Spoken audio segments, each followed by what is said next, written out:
We have an array of upgrade parts for my TP22 from Jefe Airsoft. And he reached out to me and asked me if I wanted to test out some of his upgraded AAP01 parts and see the compatibility and the quality and what works and doesn't work, obviously, on the TP22. I have a ton of different things. We're going to try and make this little series. I want to try and install 1 to 2 upgrades at a time. For today, I want to start with the spring, the trigger bar, and the trigger bar spring, which is in here. First, let's pop these guys open, see what they're made of, check out the quality. I've been a big fan of Jefe for quite some time now, and he has a ton of really cool upgrade parts for AAP01s. Plus, they make like custom builds and things like that too. Wow, that is an insanely light trigger bar. And I love the skeletonization there. Again, sorry if my voice is all over the place. My allergies are going absolutely insane right now. So I hope you can bear to listen to me. And then we have the upgraded trigger bar or trigger return spring. As for materials, it looks like these are going to be made of aluminum. And then I would assume all the springs are steel components. They are. Cool. So first things first, we have to take apart the TP22. So I'm just going to take that guy down really quickly, so we can get into the internal components of the TP22. You can maintenance the upper without taking this guy apart, but the lower is a little more tricky because you have to get to the pins. Just flip this guy to the side, and we'll knock out this pin. Cool. That should be enough.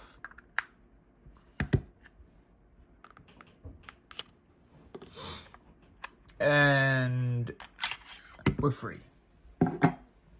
All right. Let's take it down. Put the upper aside, because we need to work on the lower.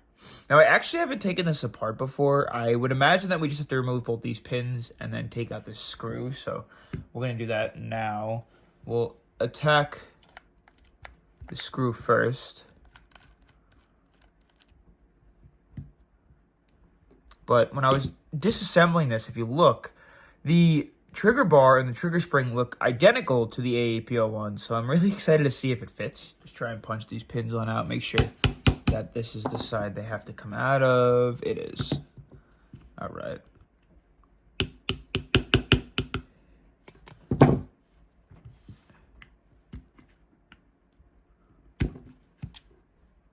And both of those are out.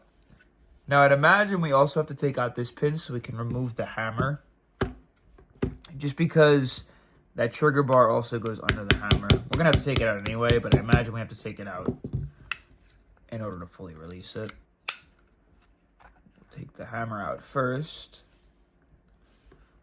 And then, let's see. Yeah, this guy just pops up and out. It's a little bit more finicky than the AAP01. Oh, there we go. Okay.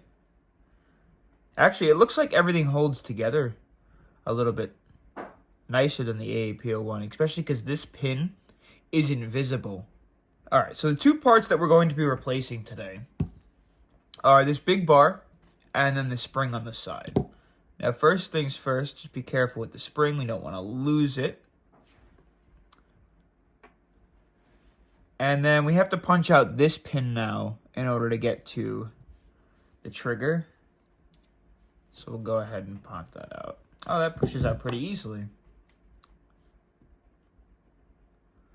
Be careful. There's a spring on the inside of here that you don't want to lose either.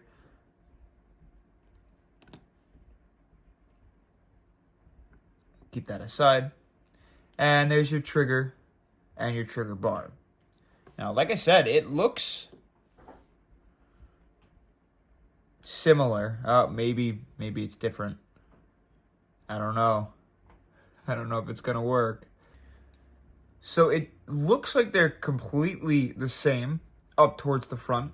but different on the back end. And what I'm receiving from this is the reason the TP22 has this like sharp, straight edge on the back is so that it can still activate the trigger system, but it doesn't get in way of this safety mechanism here. I wonder if the safety mechanism was removed, which I don't know how you'd have to do that. You'd probably need a new pin or a new cap. Then it might work. But yeah, you can see it gets in the way of this safety pin and the safety mechanism. Very interesting. Okay, so the standard AAP01 trigger bars don't fit. While we're here, why don't we try and upgrade some other parts? Pop this bag open. Right, we might as well. We're already into the trigger components. The springs, I imagine, will fit just fine.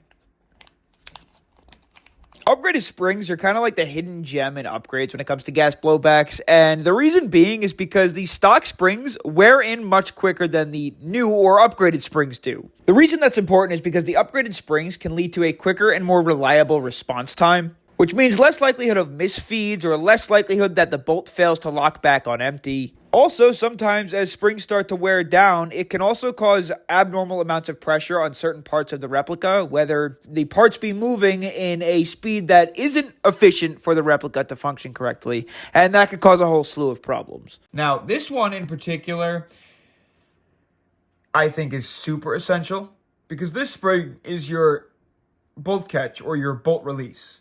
When this spring starts to wear down, the likelihood that your bolt is caught on an empty mag is lesser, so you want a strong spring for that.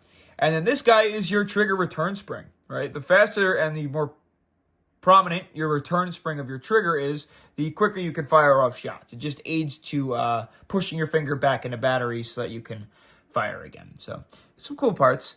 Let's get these all installed. So what I've always found it easiest to do is take the spring, lay it on top of the trigger, and I do this with my AEP as well.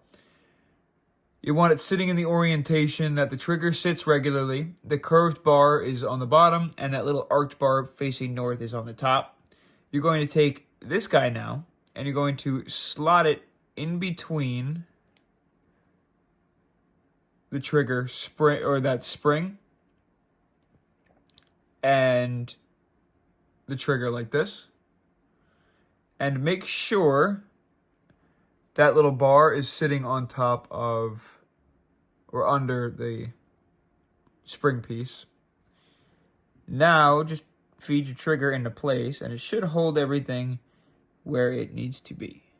Now this may take a little finagling, but you're going to drop that pin back in and make sure it catches all of your components.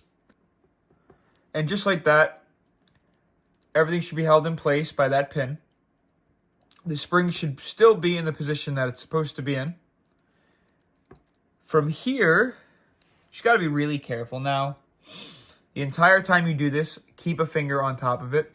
You're going to place your return spring now in this orientation where it sits so the entire wall against the right side is flat.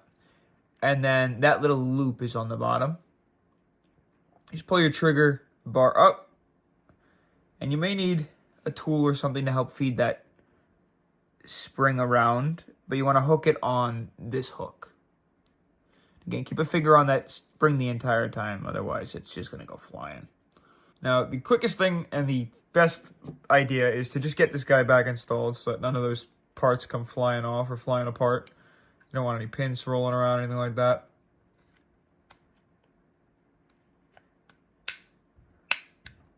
Press it on in. Make sure that the